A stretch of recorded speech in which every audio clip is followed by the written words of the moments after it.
credit. And credit, just to give it a very high level summary, is how well you pay your debts on a global scale, and it's what mortgage companies, banks, investment, insurance, use to assess the risk before they give you a loan, or in the case of insurance, a policy. Yeah. And so it is foundational to what you need to purchase your first home. And so with that, Damian, like that's kind of how I describe credit to people. How do you talk about it? Well, thanks for having me, first of all. I think you hit the nail on the head. It is, in many cases, and of course I teach a class on this to agents, but in many cases there's a high likelihood that you've probably got some bad data on your credit report. So it's always a good thing to be aware and cognizant of credit. I think that's a good explanation, because it is what the mortgage markets, what the mortgage industry will use to determine your risk, as kind of a baseline. It's not everything, but it's definitely an important piece.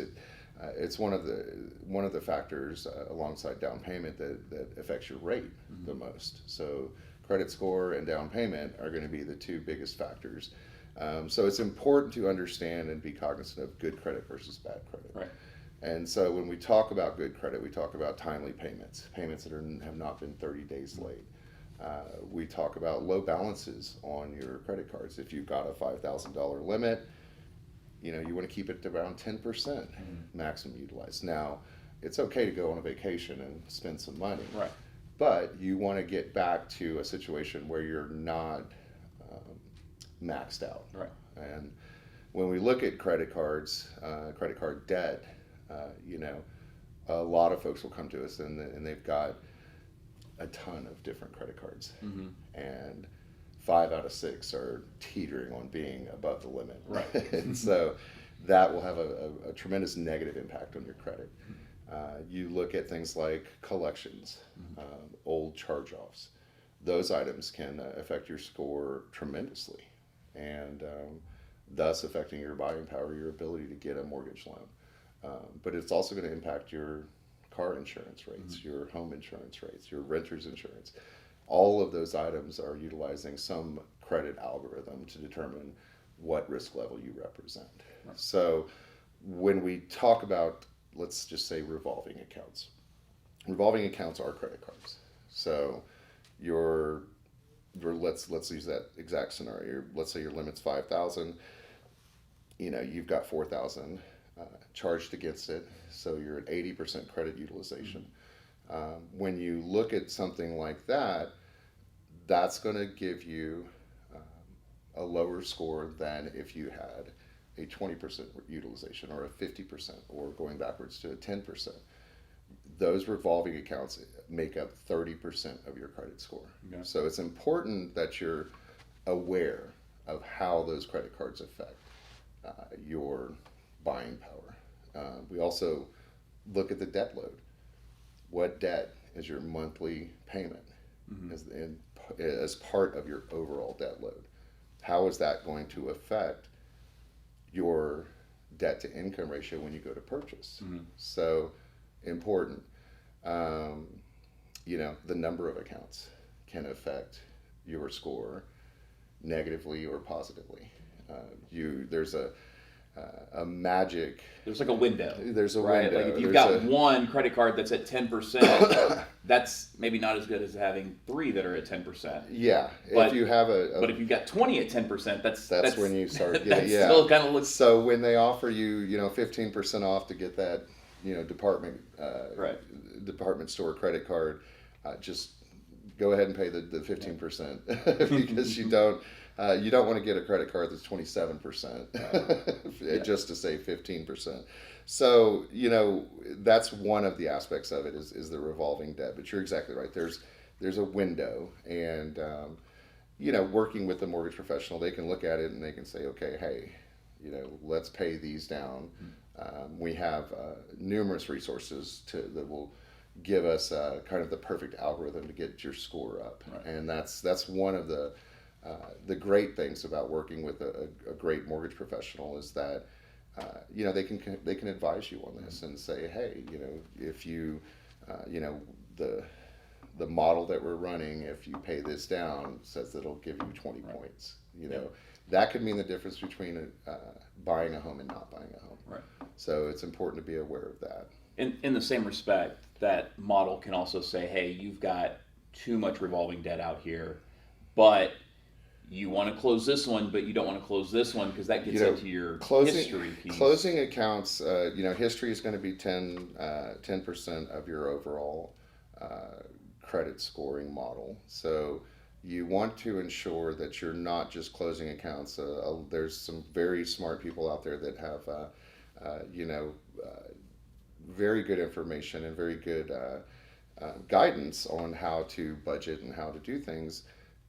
But unfortunately, their model tends to not work inside the credit algorithm. So if you start closing every account, your scores are going to suffer tremendously.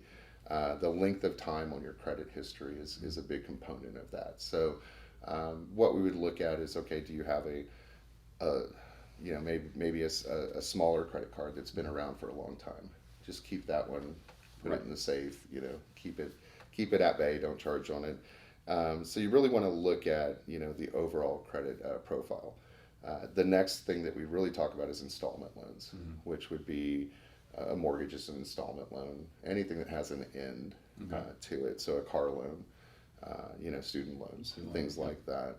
And those will make up 30% of your credit score as well. So you want to ensure that you're making timely payments on those. From a lending perspective, doesn't mean that you have to be perfect, but you want to see a recent history that you've been able to pay that before a lender will really say, okay, hey, we're going to give you $300,000. Yeah, exactly. But yeah, I would caution anyone from closing accounts.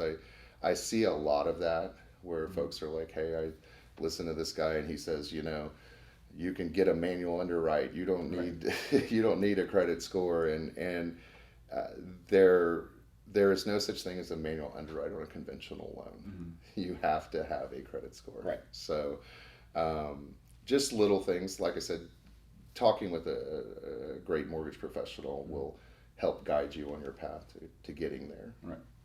And even with outside of conventional loans, doing manual underwriting, like you're still going to have a better rate if you have a better credit score. Absolutely. Because getting out of debt, paying debt off is always a good thing, right? Yeah. You don't want to be underwater. It's stressful. Yeah. And if you're in a situation like that, maybe adding a mortgage on top of it isn't the best idea. The best option. And knowing what steps to take so that you can get out from under that weight, but also put yourself in a good position to be able to purchase your first home, is where understanding credit really comes into play. I agree, and that's a big part of our job, and as I've mentioned in other videos, we're looking at this from a long-term perspective. Right. We want to put a plan in place for our buyers to be in the best position from a budget perspective, from a credit perspective, from an opportunity perspective. We want to advise them on what their short, mid, and long-term goals are, and put a plan together. So we could plan and sit down and say, okay, in a year, you'll have this paid down, this paid down, this paid down. You'll be ready to go buy that $300,000 house. And this is where, your credit should be. Ultimately, there are situations where we'll bring in a third party for help.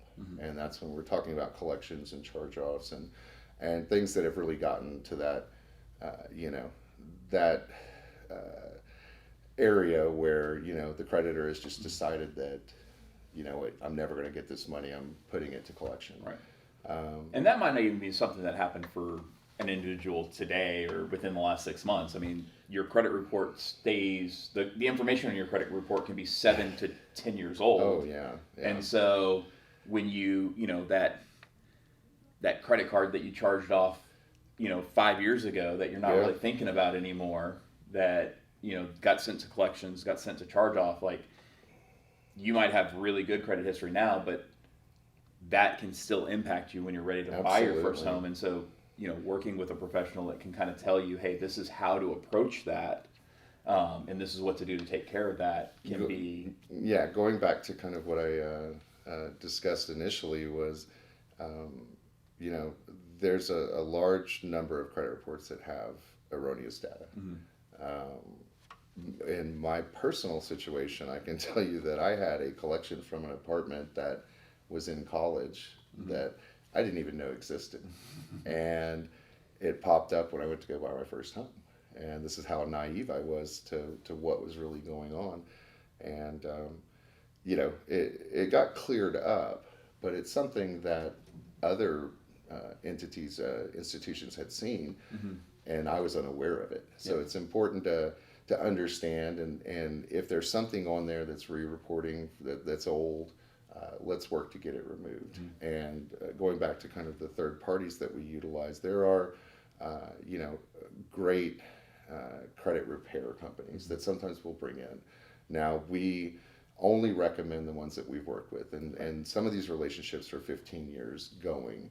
And the reason that we recommend them is because I've seen clients come to me and said, hey, I'm in credit repair. Well, how long have you been there?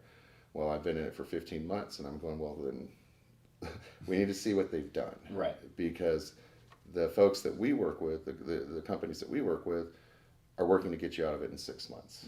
There's an end to it. It's not just them collecting a monthly fee after they've disputed your bad accounts. Right. They're literally doing work weekly, monthly to correct any of the Consequential to Yep. getting a mortgage today. Yeah. And then there may be some stuff that Yeah. you're about to drive that path again, so you want to go pave the road a little bit, yeah, right? yeah, exactly. I think, and that's why it's so important that you understand that and speak to somebody who can really kind of walk you through that and help you take those steps to really becoming to putting your best foot forward, to having an opportunity for a better interest rate and things like that. So we always want to understand exactly where that client is. Right. And so the bottom line is, like, we've taken a 100,000-foot view and looked down on credit here. Like,